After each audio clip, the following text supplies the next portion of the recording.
For us in Ghana, our reality is that our economy is in great difficulty. The budget drawn for the 2022 fiscal year, that is this year, has been thrown out of gear, disrupting our balance of payments and debt sustainability, and further exposing the structural weaknesses of our economy. We are in a crisis. I do not exaggerate when I say so. We've decided to review the reforms in the energy sector, the capping of statutory funds, implementation of the Exemptions Act, and a new property rate regime. We've also decided to continue with the policy of 30% cut in the salaries of political office holders. We will review the standards required for imports into the country.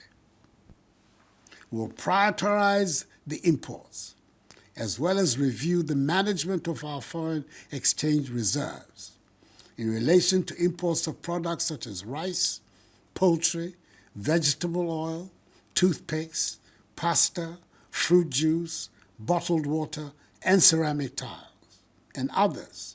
We must, as a matter of urgent national security, reduce our dependence on imported goods and enhance our self-reliance, as demanded by our overarching goal of creating a Ghana beyond aid. Some steps have been taken to restore order in the foreign exchange markets, and we're already beginning to see some calm returning. We will not relent until order is completely restored.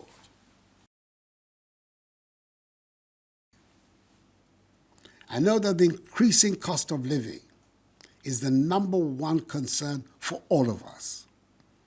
It is driven by fast escalating fuel prices at the pumps, which is caused by high crude oil prices on the world market and our depreciated currency.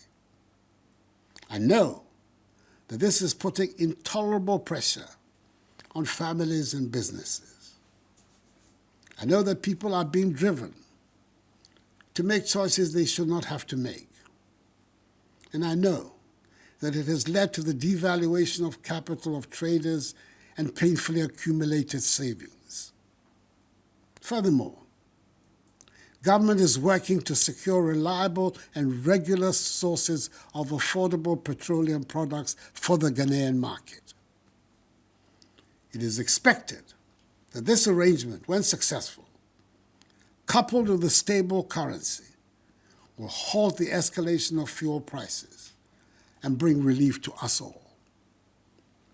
I hear from the market queens also that another factor fueling the high prices is the high margins that some traders are slapping on goods for fear of future higher costs. I say to our traders, we are all in this together. Please, let us be measured in the margins we seek. The recent turbulence on the financial markets was caused by low inflows of foreign exchange and was made worse in the last 2 to 3 weeks, in particular, by the activities of speculators and the black market.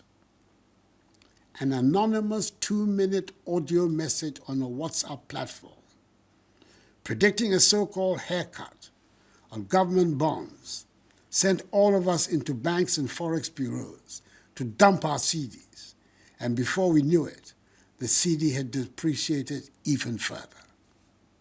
All of us can play a part in helping to strengthen the CD by having confidence in the currency and avoiding speculation. Let us keep our CD as the good store of value it is. To those who make it a habit of publishing falsehoods which result in panic in the system, I say to them that the relevant state agencies will act against such persons. I also want to assure all Ghanaians that no individual or institutional investor including pension funds, in government treasury bills or instruments, will lose their money as a result of our ongoing IMF negotiations. There will be no haircuts. So I urge all of you to ignore the false rumors. Just as in the banking sector cleanup, government ensured that the 4.6 million depositors affected by the exercise did not lose their deposits. I urge us all to see the decision to go to the International Monetary Fund in this light. We have gone to the fund to repair in the short term our public finances and restore our balance of payments, whilst we continue to work on the medium to long-term structural changes that are at the heart of our goal of constructing a resilient, robust Ghanaian economy and building a Ghana beyond aid.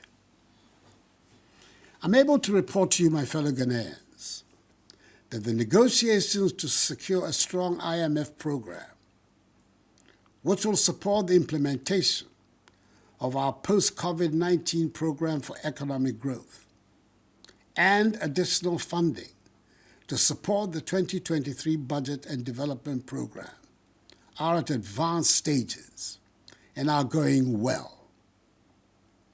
We're determined to secure these arrangements quickly to bring back confidence and relief to Ghanaians. We're working towards reaching a deal with the IMF by the end of the year. This will give further credence to the measures government is taking to stabilize and grow the economy, as well as shore up our currency.